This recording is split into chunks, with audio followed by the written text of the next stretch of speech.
My name's Carrie, and if you're expecting a fairy tale, you might want to look elsewhere. My life's been anything but. When I was just 3, my mom decided she'd had enough of us. Or maybe it was just Dad and me she was done with. She took off with some guy she met at a bar. Or so the story goes. I never cared much for the specifics. The outcome was the same either way. She was gone, leaving Dad and me to fend for ourselves. School was tough. Kids can be real jerks, especially when they find something they think they can use against you. Hey, Carrie, going to run off like your mom? That was a popular one. Or, guess it runs in the family, huh? Whenever I'd mess up, "Don't let them get to you," Dad would say. They don't know Jack. He made it seem like it was us against the world, which I guess it kind of was. My dad, Jack, was a rock. He started out slinging hammers on construction sites and clawed his way up to running his own gig. The man busted his back so I wouldn't want for anything, and I didn't. He made sure of it, but there was always this hole, no matter how many new shoes or gadgets he gave me. Graduation was a blur of caps and gowns, and before I knew it, I was stepping onto a college campus. Fresh start, new faces. Nobody knew about my mom leaving. It was liberating. For the first time, I wasn't Carrie, the girl with the runaway mom. Just Carrie. College was like stepping into another world. Nobody cared about my past. My mom's story might as well have been ancient history. It was all about the here and now. Classes, parties, late-night cram sessions. Started to feel like I could leave that old version of myself behind. My self-esteem shot through the roof. I was making friends, acing classes, and for once I didn't feel like I was playing catch-up. One evening, I found myself at a dive bar with some classmates. The place was buzzing with the kind of hum that told you stories were being made. I was wedged into a booth with Sarah and Mike, nursing a drink and pretending I understood their debate about some philosophical crap. "So, Carrie," Mike slurred, turning his blurry eyes on me, "what's your story? You always dodge the question." Sarah elbowed him. "Lay off, man. Not everyone's an open book." I shrugged, the old anxiety nibbling at the edges of my newfound confidence. "Not much to tell. Grew up here, Dad's in construction. Came to college to get away from the same old. Life in college was a smooth ride, all things considered. Classes, friends, a couple of forgettable dates here and there, but nothing serious. I was busy carving out a little slice of life for myself, away from the shadows of my past. And then, bam, Lucas happened. It was a typical Friday night. Sarah had dragged me to a house party, promising it'd be a blast. "Come on, Carrie, you need to get out more. Live a little," she said, practically pulling me out the door. The place was packed, music blasting, people everywhere. I was nursing my drink, feeling kind of out of my element, when Lucas bumped into me. Literally, he spilled his drink down my front. "I'm so sorry," he blurted, eyes wide with genuine horror. "Great, just what I needed," I muttered, dabbing at my shirt with some napkins he handed me. "Let me make it up to you." Another drink on me, obviously. He offered, still looking mortified but hopeful. I eyed him, taking in his messy hair and the earnest look in his eyes. Sure, why not? Can't get worse, right? That drink turned into 3, and before I knew it, we were holed up in a corner, talking like we'd known each other for years. Lucas was easy to talk to. He had this way of making you feel like you were the only person in the room. "So, Carrie, what's your deal? You always hang out at parties looking like you'd rather be anywhere else," he teased, nudging my shoulder lightly. I rolled my eyes, a smile tugging at my lips despite myself. "No, just not my scene. I guess I'm more of a quiet nights and good books kind of girl." "Ah, a mystery wrapped in an enigma," he quipped, winking at me. "I like it." We delved into everything, our majors, our hometowns, our hopes for the future. Lucas was studying architecture and had dreams of designing sustainable buildings. Make the world a little less shitty. he said, passion lighting up his eyes. It was refreshing talking to someone so different from me, yet so similar in many ways. He told me about his mom and how she'd raised him on her own after his dad left. She's a fighter. My mom taught me everything I know about not giving up. I found myself opening up about my dad, how he'd been both parents rolled into one. He's my hero, honestly. Worked his ass off to give me a good life. Lucas nodded, understanding flickering in his gaze. Sounds like we both got lucky with the parent lottery, huh? Yeah, I guess we did, I agreed, feeling a warmth in my chest that had nothing to do with the alcohol. As the night wound down, Lucas leaned in, his voice lowering. I don't know about you, but I'm really glad I spilled my drink on you. I laughed, the sound bubbling up from somewhere deep inside me. Me too, Lucas, me too. He walked me home that night, the streets quiet and the air crisp around us. When we reached my door, he hesitated, shuffling his feet. So, can I see you again? Maybe without the party and the spilled drinks? I bit my lip, considering. Part of me was screaming to say yes, to dive headfirst into whatever this was. Another part was cautious, wary of getting too close. But looking into Lucas's hopeful eyes, I found myself nodding. Yeah, I'd like that. Fast forward through countless dates, late-night phone calls, and study sessions together. We were inseparable. College life was good, but having Lucas in it made it great. Before I knew it, graduation rolled around. Walking across that stage, diploma in hand, I spotted Lucas in the crowd, cheering louder than anyone else. It felt like my heart was going to burst right out of my chest. Life after college was a blur of new beginnings. I landed a job as an accountant, and Lucas kicked off his career in architecture. We were doing it, making our way in the big wide world, and we were doing it together. One day, out of the blue, life decided to throw us another curveball. I was pregnant. The 2 lines on the test were clear as day. My world stopped for a minute, everything silent around me. When I told Lucas, his reaction was a mix of shock and something else. Joy, maybe. He took my hands in his, eyes shining with a mix of emotions. Carrie, this is. Wow, we're going to have a baby.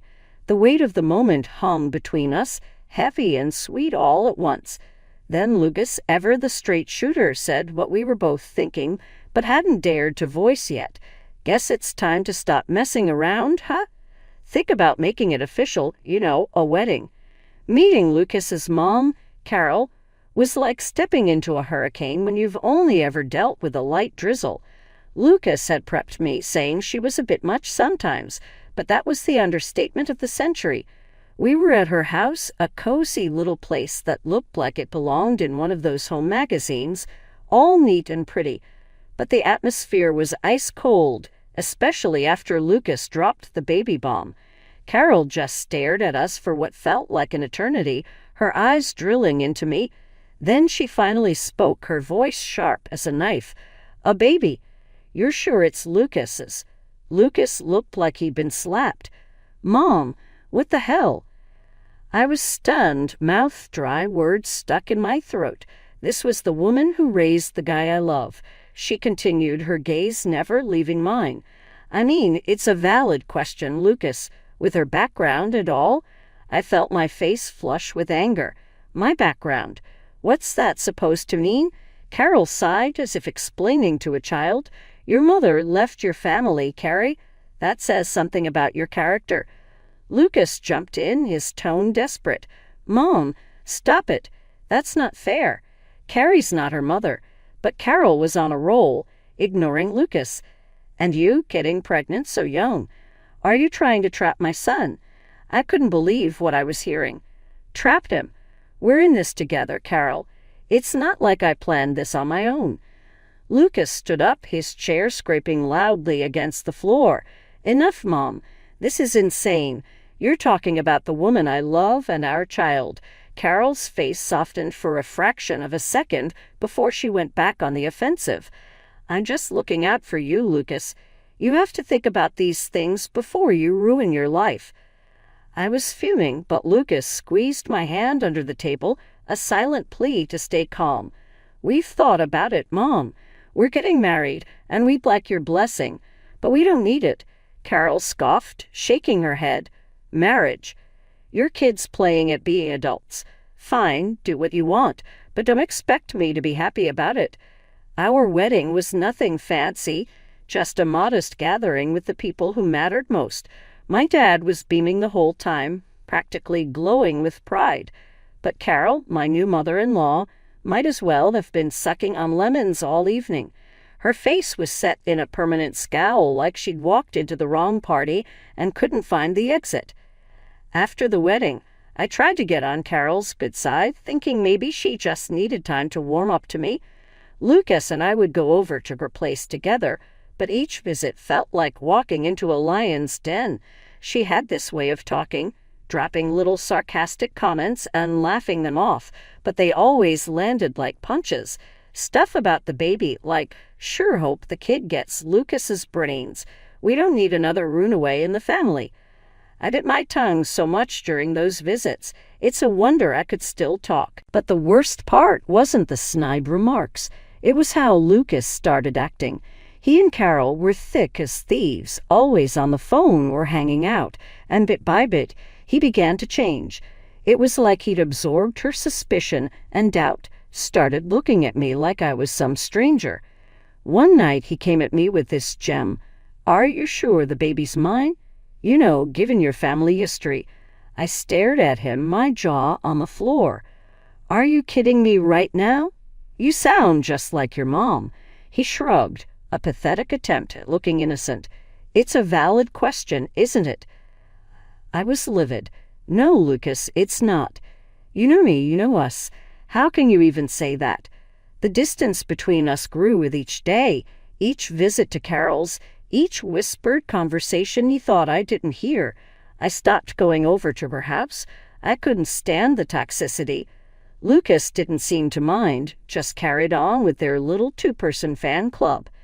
One evening after another solo visit to Carol's, Lucas came home looking troubled. Before he could launch into another one of his interrogations, I cut him off. "Lucas, this has to stop.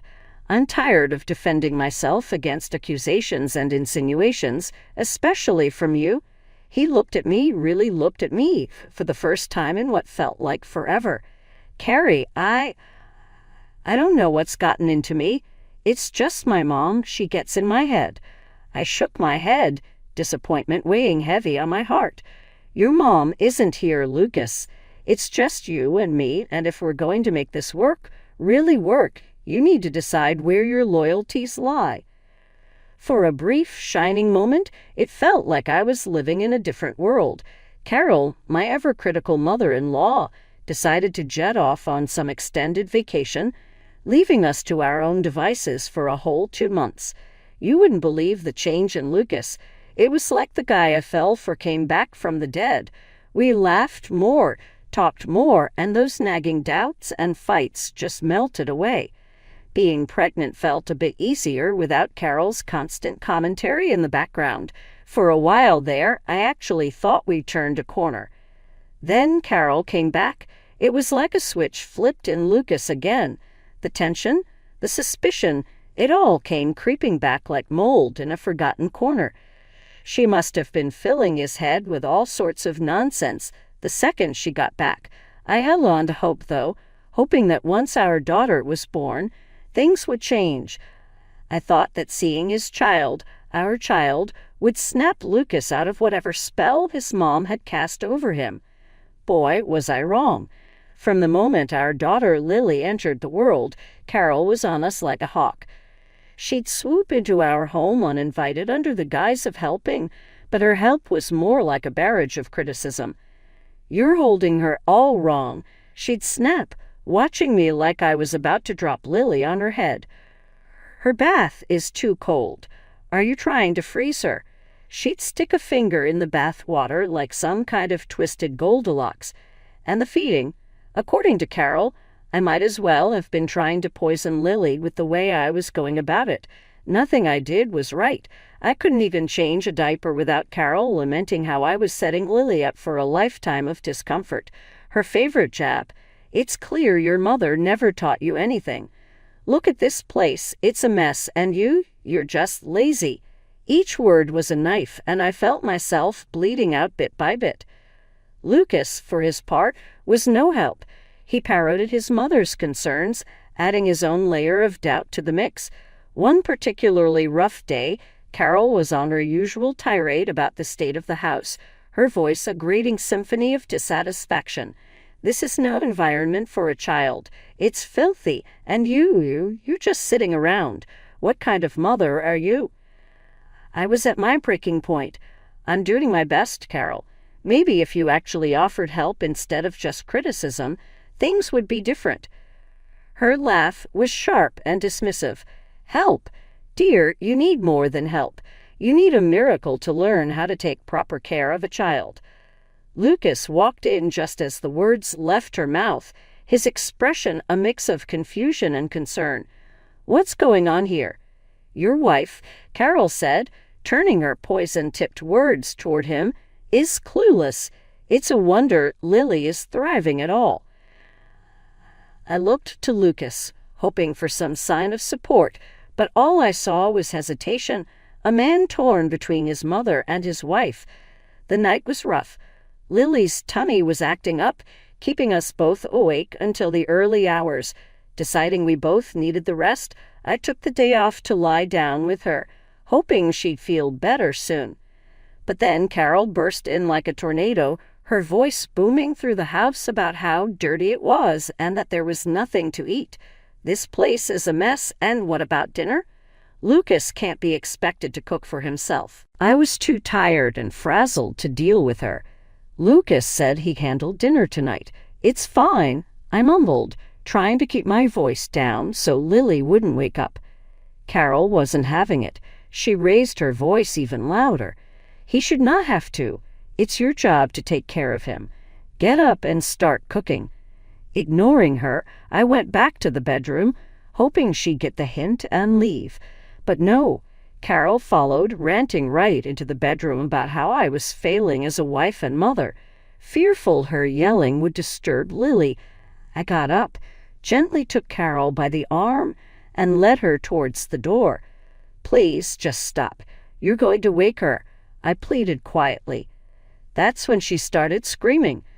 "Are you kicking me out? How dare you lay your hands on me?" Lucas came home right at that moment. Seeing me with my hand on his mother, he lost it. "What the hell do you think you're doing to my mom?" he bellowed. Before I could explain, he shoved me, and I lost my balance, my head cracking against the edge of the bedside table. Everything went black. Waking up to cold water being splashed on my face was a shock. Carol and Lucas were both standing over me, looking more angry than concerned. Lily's cries filled the air, adding to the chaos. "Lucas, until you prove that's my daughter, I'm not touching her." He practically threw me towards the bedroom. The room spun around me as I tried to stand, my head pounding in pain. I never felt so alone. My dad, the gentlest man I knew, had never so much as raised his voice at me, and here was the man I loved, the father of my child, pushing me away like I was nothing. I picked up Lily, holding her close. Her cries slowly turned into whimpers as I rocked her. The reality of what just happened hit me hard. Lucas and his mother had crossed a line I never imagined they would. The next morning, Lucas left for work as if nothing had happened. I quickly packed my suitcase and called a taxi. The moment I stepped into Dad's house with Lily cradled against my chest, the weight of the world seemed to crash down on me. "Dad, I didn't know where else to go," I whispered, my voice breaking, feeling the tears I'd held back start to edge their way forward. He didn't say much, just took us in and held me tight. Lily squished between us. "You're safe here," he murmured, his voice a steady rock in the chaos. "Tell me everything." Explaining it all to Dad was like reliving a nightmare I couldn't wake up from. His face grew darker with each word, his anger palpable. "We're going to the police," he decided, his tone leaving no room for argument. "And then we're putting an end to this." The police station was intimidating, cold and impersonal. The officer behind the desk looked up as we approached. "Can I help you?" I took a deep breath, Dad's hand on my shoulder grounding me. "I need to report domestic violence." The officer's demeanor changed immediately, his voice softer. "Of course, ma'am. Please come with me. We'll talk somewhere private." Sitting in that small room with Dad by my side, I poured everything out to the officer, who listened intently, nodding encouragingly. "It's important we know everything," he assured me after I stumbled over the details, ashamed and scared. When Dad's journalist friend got in touch about the TV segment, I was hesitant. "It's a chance to tell your story on your terms," Dad encouraged. "You could change things for others." Sitting under the harsh studio lights, facing the host, my stomach was a knot of nerves. "Many are calling you a symbol of courage." The host began. "What made you decide to speak out?" I found strength I didn't know I had. I realized silence was another form of fear. I said, my voice steady, "I needed to fight back, not just for me, but for Lily. No one should have to go through this." The segment aired, and suddenly my story was out there, sparking conversations, drawing support from corners I never expected. Lucas's facade crumbled under the weight of public scrutiny, his actions condemned. The court proceedings were a whirlwind. Lucas was found guilty of domestic violence, stripped of any rights to Lily. And in a twist I hadn't seen coming, they ran a DNA test. Turned out Lily was his, no doubt about it. His baseless accusations, all for nothing. Carol didn't get off scot-free either. The judge hit her with a fine for emotional abuse. It wasn't much, but it was something. A recognition of the hell she'd put me through. After the divorce, I kept my distance from Lucas and his mom, Carol. The last thing I wanted was to hear more excuses or face their denial. But Dad, ever the protector, saw an opportunity for closure, not just for us, but publicly. He arranged for us to confront Lucas and Carol on the same TV show, after which my life changed. Sitting backstage, I felt a storm of emotions, anger, betrayal. But underneath it all, a flicker of hope for some semblance of justice. Dad squeezed my hand, his silent way of saying, "We've got this." The host was known for not pulling punches, and as we took our seats, I could see Lucas and Carol were uneasy. The audience's murmurs grew quiet as the show began. Today, we have a story of betrayal, courage, and the pursuit of justice. The host began setting the stage. He turned to Lucas and Carol. "You've been accused of some serious mistreatment. How do you respond to these allegations?" Lucas stumbled over his words. I didn't realize how far things had gone. "I'm sorry." Carol tried to deflect. "We thought we were doing what was best." The host cut in. "Best by whose standard? You pushed her to the brink." The audience's reactions ranged from disbelief to anger, their hums and murmurs filling the studio. Then it was my turn to speak. "I don't need their apologies. What's done is done. My focus is on my daughter and giving her a life full of love and security, something they tried to take from us." Lucas looked down, unable to meet my gaze, while Carol seemed to shrink in her seat. The host nodded solemnly. "It takes incredible strength to stand in your truth. What message do you hope to send?" "That justice and kindness always win, that no one should ever feel alone or without options." I said, my voice steady. By the end of the show, Lucas and Carol had publicly apologized, but their words felt hollow. I wasn't looking for their remorse. I was looking for a way to move forward, to show Lily the strength of standing up for oneself. Leaving the studio, Dad put an arm around me. "You were amazing out there. Lily's going to grow up knowing how strong her mom is." And he was right. As I looked down at Lily sleeping peacefully in my arms, I knew our future was bright. Together with my dad's unwavering support, we'd build a life defined by love, resilience, and the belief that after every storm, there comes a new dawn.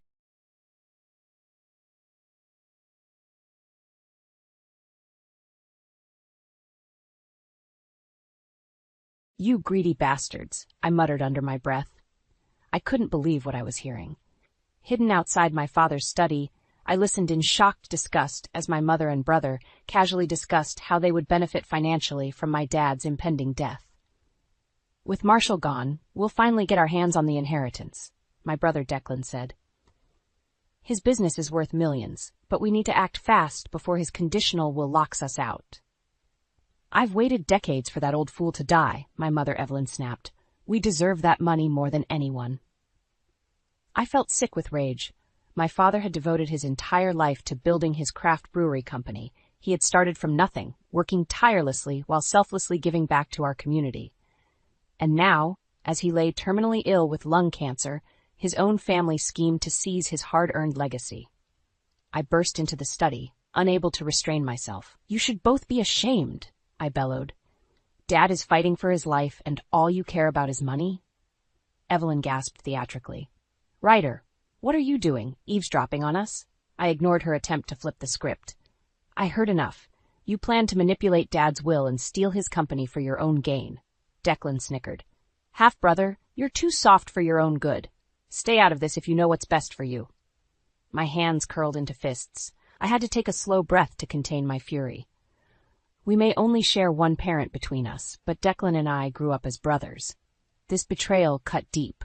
Evelyn chimed in with her usual manipulation. "Sweetheart, we only want what's fair for our family." I cut her off sharply. "Fair? You insult Dad on his deathbed after everything he's done for you." I shook my head in disgust. In that moment, I knew where my loyalties lay. "I'll be visiting Dad in the hospital now," I said coldly. "Do what you want. I'll protect his legacy at all costs." I turned and strode out, determined to put as much distance between myself and those deceitful snakes. My mind raced as I jumped into my old pickup truck. I refused to let them steal everything my father worked for, but I was just one man against their machinations. As I drove to the hospital where Dad lay clinging to life, one thing became crystalline clear.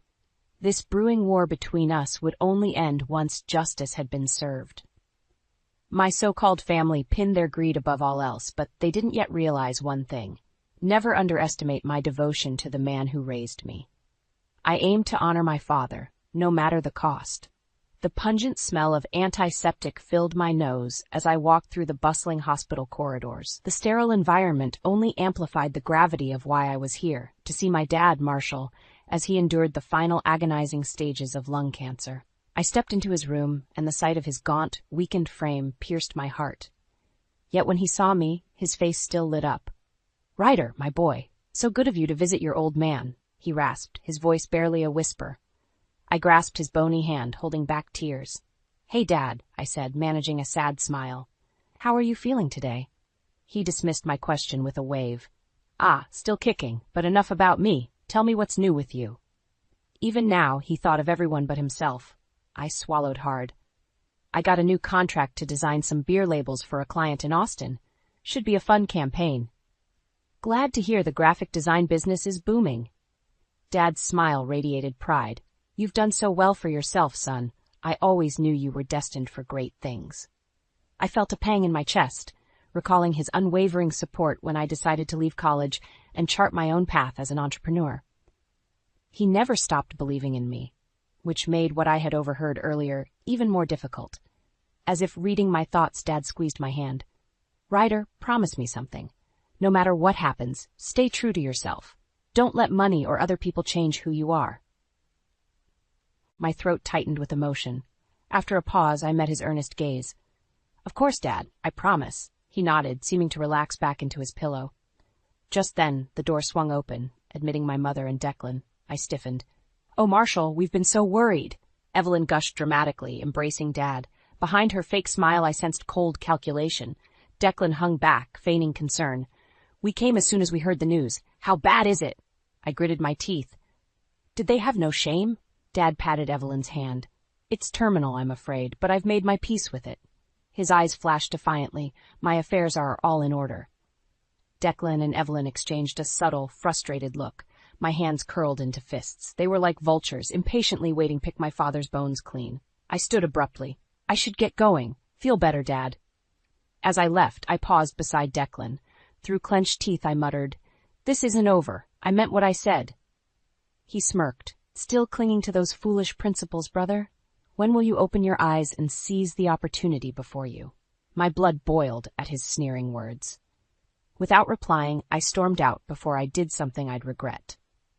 Driving home, Dad's earnest words echoed in my mind.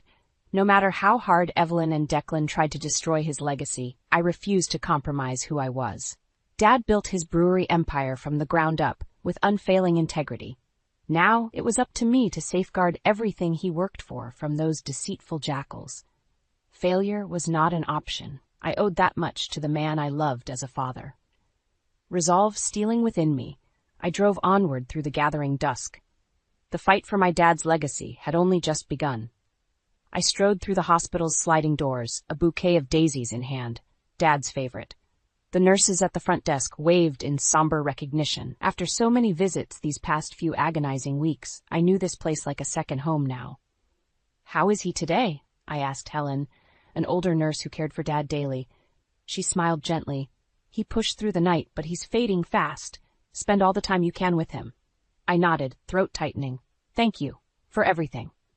She squeezed my arm in quiet empathy before I continued down the hall. Step by step, I steeled myself for what I knew would be one of the last times I'd speak to my father. I paused outside his room, taking a deep breath. When I entered, the sight of him knocked the wind out of me. His shrunken frame barely made a contour under the stark white sheets. His breathing sounded painfully labored. Machines beeped and whirred, temporary guardians against the inevitable. Dad slowly turned to me, his eyes lighting up when they met mine. "Ryder," he rasped, raising a trembling hand. I rushed forward, grasping it firmly as I sat beside him. "Hey, Dad," I said gently. "I brought you something." I raised the daisies, conjuring a faint smile to my lips. He inhaled their sweet scent. "My favorite.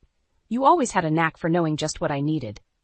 I squeezed his hand, unable to speak past the emotion clogging my throat. We sat in poignant silence for several moments. Despite the whirs and beeps punctuating the air, an aura of profound peace surrounded us. All that mattered was simply being present, side by side. After a while, Dad met my gaze. "Ryder, promise me you'll look after the brewery. My employees depend on it." I nodded firmly. "Of course. I swear I'll protect your legacy, Dad." He studied me with sudden intensity. "No matter who tries to wrest it from you, stand resolute. Blood means far less than integrity and grit." I swallowed hard. So he did know of Evelyn and Declan's vile schemes. "I understand," I said quietly. "And I meant what I said. I won't let them win." Dad relaxed back with a look of satisfaction. We lapsed into easy conversation about happier memories over the years. For a beautiful, bittersweet interval, we indulged in nostalgia, smiles and laughter punctuating the poignant mood. Too soon, Dad grew drained. His replies came slower, his eyes heavier. I gave his hand one last squeeze and stood. "Get some rest. I'll come back tomorrow." I bent and gently kissed his cool, pale forehead. He gave a faint nod, already fading off. My heart splintered, knowing our remaining time together was now mercilessly short. I left the hospital in a gloomy daze. Getting into my truck, I glanced up and froze. Parked nearby sat a sleek black Mercedes I knew all too well. Evelyn and Declan emerged from the hospital doors, walking with brusque purpose. Evelyn fussed with her ostentatious jewelry while Declan talked urgently. Though I couldn't hear their conversation, their expressions said everything. Like vultures still greedily circling, desperate to pick the bones clean the moment their chance arrived. My hands tightened on the steering wheel as I observed their schemes continuing literally over Dad's deathbed. Resolve coursed through me, stealing my spine. Come what may, those deceitful snakes would not claim my father's life work. I swore that solemn oath on his very name, a name that, unlike them, actually meant something. I sat hunched over my drawing table, blearily sketching label concepts as I tried tuning out the world. Losing myself in work was the only respite from the relentless dread from Dad's prognosis that haunted me. As I reached for my coffee mug, voices sounded from the hallway. I paused, recognizing Evelyn and Declan's shrill tones drifting from Dad's study nearby. Curiosity piercing through my gloom, I quietly crept toward their half-open door, keeping hidden. "The revised will is almost ready," Declan said. "My guy assured me the substituted documents will hold up fine in probate." Evelyn scoffed. It better. We already greased that lawyer's palm enough. I bristled with outrage. So that's why Declan's fancy Mercedes had sat parked outside some high-rise law office building when I'd spotted it downtown recently. They were circumventing Dad's true last wishes by tampering with his will. With Marshall on his deathbed, the timing's perfect to file these, Declan continued. By the time anyone contests, we'll have the inheritance and brewery secured. And you're certain Marshall left you and Ryder equal shares? Evelyn asked sharply. We can't risk that stubborn fool blocking us like always. Declan snorted. Please, Ryder's an idealistic pushover, blinded by sentiment. He'll be easily manipulated once the old man's gone. Red-hot fury surged through me. Jaw clenched, I stormed into the study. How dare you? I thundered. Evelyn and Declan spun toward me, eyes wide. Evelyn recovered first. Ryder, what nonsense are you shouting about now? She tittered nervously. I jabbed an accusing finger. I heard everything. You two make me sick, I vowed through gritted teeth. I'll die before I let you steal Dad's legacy, Declan sneered. Bold words, little brother, but you're no match for us. He snatched the forged documents off the desk and brushed past me, Evelyn following hastily. At the doorway, they paused. Evelyn's smile held wicked triumph. Don't worry, darling. We'll take good care of the inheritance. Their mocking laughter trailed behind them as they departed. I stood trembling, overwhelmed by fury and frustration. Dad still clung to life while these ghouls eagerly awaited his demise to plunder what he held most dear. I couldn't let them win, but I was just one man. If I confronted them directly, things could get ugly fast. I'd need help to defeat their schemes. Grabbing my truck keys, I strode outside towards downtown, my stampeding thoughts bent on only one goal: finding a ruthless attorney to aid my cause before Declan and Evelyn filed those forged documents. One way or another, I refused to let my father's life's work, his most precious legacy meant to benefit so many, get devoured by those deceitful monsters. The brewery's rightful future now rested on my shoulders alone. I just prayed I could endure the brutal fight ahead. I sat at Dad's bedside, gloom settled on my shoulders like a leaden weight. His health spiraled rapidly now, his lucid moments growing shorter. But today he seemed strangely at peace. His eyes shone clear and bright as he studied me. You seem troubled, son, he finally rasped. What's on your mind? I debated deflecting, not wanting to stress him further, but something in his steady, knowing gaze gave me pause. Dad always had a sage way of reading people. I sighed heavily. It's Evelyn and Declan. They plan to contest your will and steal the brewery once you're gone. I overheard them scheming. Bitterness tainted my admission. Dad showed no surprise, merely nodding. Declan made contact with some shady attorney downtown. They'll likely file forged documents after the funeral to override your true wishes, I continued. I'm trying to stop them, but my helpless frustration choked off further words. Dad lay a comforting hand on my arm. Ryder, you underestimate your old man. I've safeguarded my legacy better than you realize. Amusement glinted in his tired eyes. As for Declan's attorney, he's actually on retainer in my service, has been for years. I gaped, confusion swirling through my gloom. Dad went on. The papers Declan paid him to draft are clever forgeries, good enough to dupe those two vultures once I'm gone. His mouth quirked with quiet triumph, but ultimately powerless.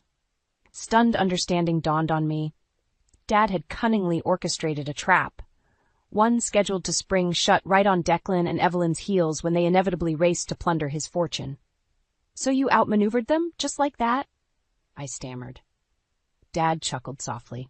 Son, when you've built an empire like I have, you learn a few things, and keeping friends close while keeping potential enemies closer is one rule I've never forgotten.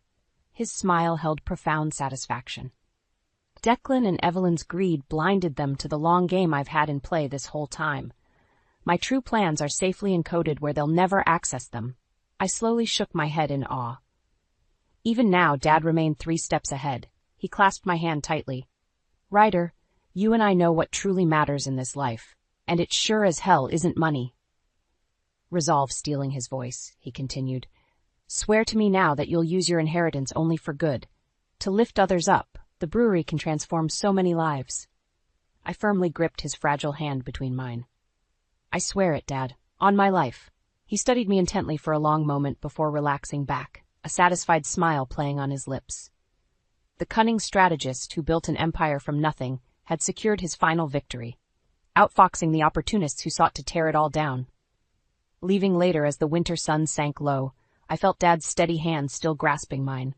Our solemn pact resonating with destiny's pull. The brewery's future now rested solely in my guardianship. But somehow I didn't feel alone. Dad's spirit would remain beside me, guiding my next moves, and when the time inevitably came, his master strategy would deliver justice once and for all. Of that, I became powerfully certain. The long game was still in ruthless play. I tugged at my tie, the black fabric suddenly feeling like a noose cinched around my throat. Dad's attorney, Mr. Silver, had gathered Evelyn, Declan, and I here, a week after the funeral, to execute Dad's will. I hadn't spoken to either of them since the solemn service. As far as they knew, the revised documents Declan provided were now legal and binding. The brewery would soon be theirs, if only they knew what was coming. Almost against my will, I felt a swell of dark anticipation. Right on time, Evelyn and Declan swept in, their tailored mourning clothes unable to disguise their rapacious confidence. Clearly, they both expected this would be a quick, clean coup. They pointedly ignored me as we all sat. Mr. Silver cleared his throat. "We're here to discuss Marshall's last will and testament." Withdrawing a sealed manila envelope, he slid on his glasses. "Let's proceed."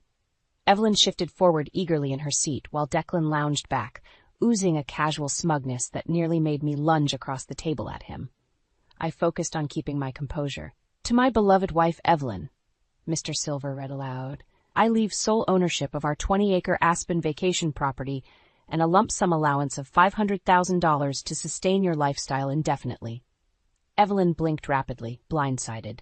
Her entitlement had clearly expected the entire brewery empire, not some backup retirement package. Declan shot her an irritated glare, as if this was somehow her fault. Meanwhile, a fierce swell of satisfaction rose in my chest. I could practically envision Dad's smug grin right now at his ultimate checkmate. Clearing his throat again, Mr. Silver proceeded to the next section, addressing Declan. "To my son Declan, I leave a lump sum of $300,000. Declan jolted forward in disbelief. "What? That's all?"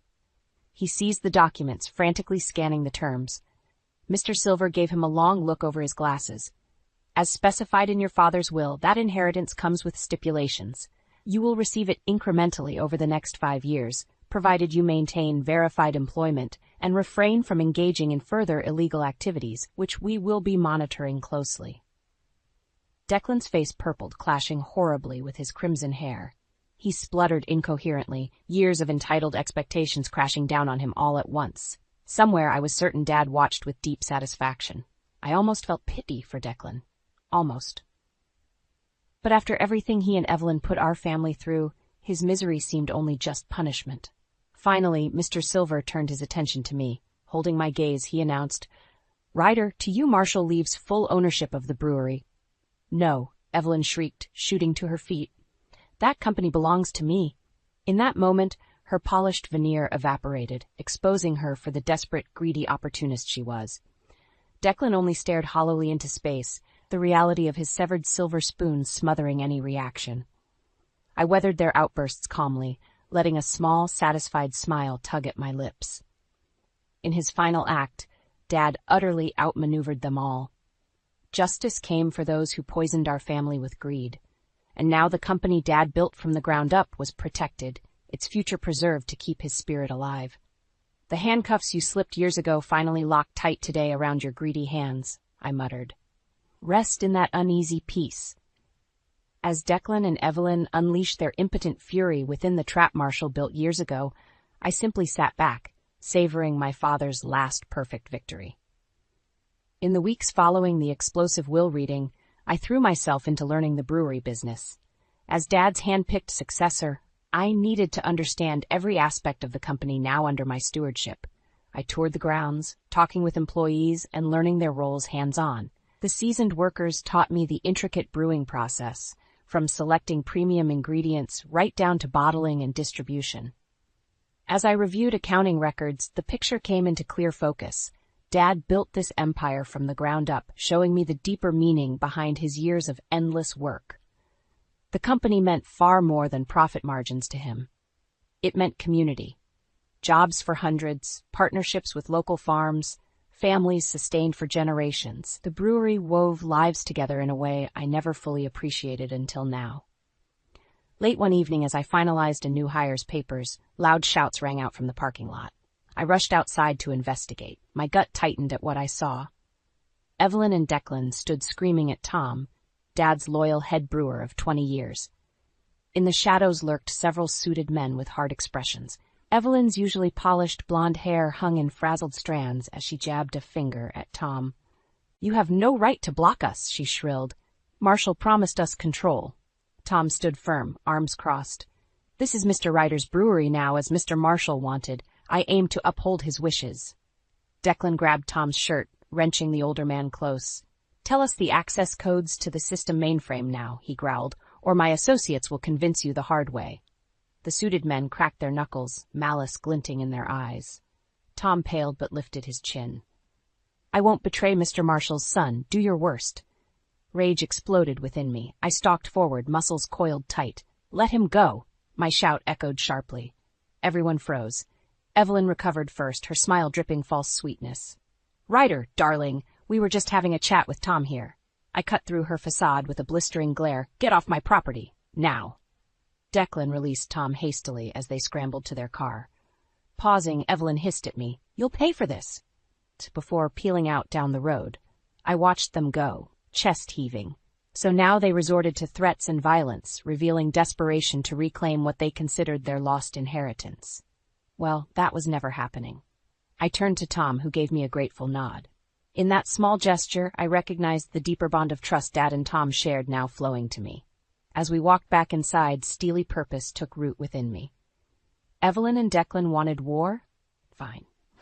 For the brewery, for Dad, and for Tom, I would give them absolute hell. No more playing nice. That time ended when they laid hands on my people and tried dismantling Dad's legacy. If those snakes wanted a fight, I would rain fire on their ambitions until only ashes remained. My father's company now lived through me, and I protected what was mine. I signed the last document with a satisfied flourish before leaning back in my leather office chair.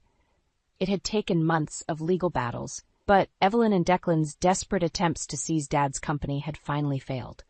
They put up a vicious fight at first, using every ruthless tactic imaginable to undermine me. Bribery, threats, lawsuits. But I refused to cave. Armed with Dad's ironclad will and evidence gathered against them over the years, I systematically demolished their campaign. The look on their faces when the judge dismissed their case with prejudice almost made all the headaches worthwhile. It was a crushing defeat, both legally and financially. Pursuing payments for their bloated legal fees bankrupted their extravagant lifestyles. Evelyn had to sell off her gaudy jewelry just to afford her clutching lawyers. Last I heard, she moved into some budget retirement village downstate, her fall from fortune now complete. As for Declan, criminal charges soon caught up with him for past shady dealings, finally severing his privileged safety net for good.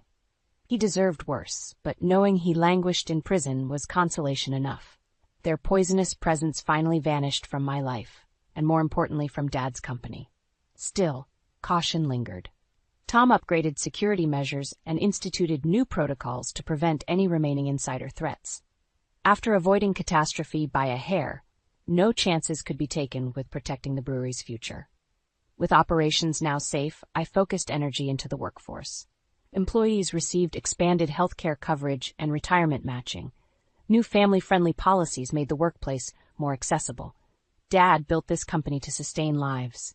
Now more than ever, with Evelyn and Declan's toxicity gone, his vision deserved nurturing. Gazing around my office, memories swelled within me. The antique oak furniture, leather-bound books, and Mustang car models transporting me back to eager days as a boy, sitting at Dad's feet listening with wonder as he strategized ambitious plans for growth, back when we shared joy and possibility instead of pain and betrayal. Now at last I understood why he stood guard over this empire so protectively. It represented the best of his spirit and life's passion. Not just wood, brick, and steel buildings, housing stainless steel vats and bottling machinery, but the culmination of community and purpose he willed into existence from imaginings of a better future for all.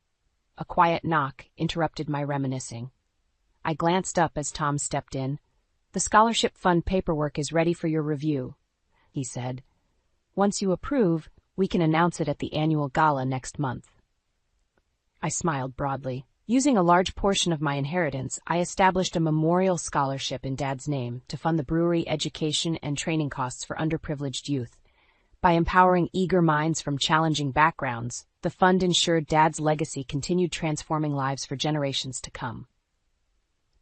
"Sounds perfect," I said, scrawling my signature across the documents. "Let's make the announcement."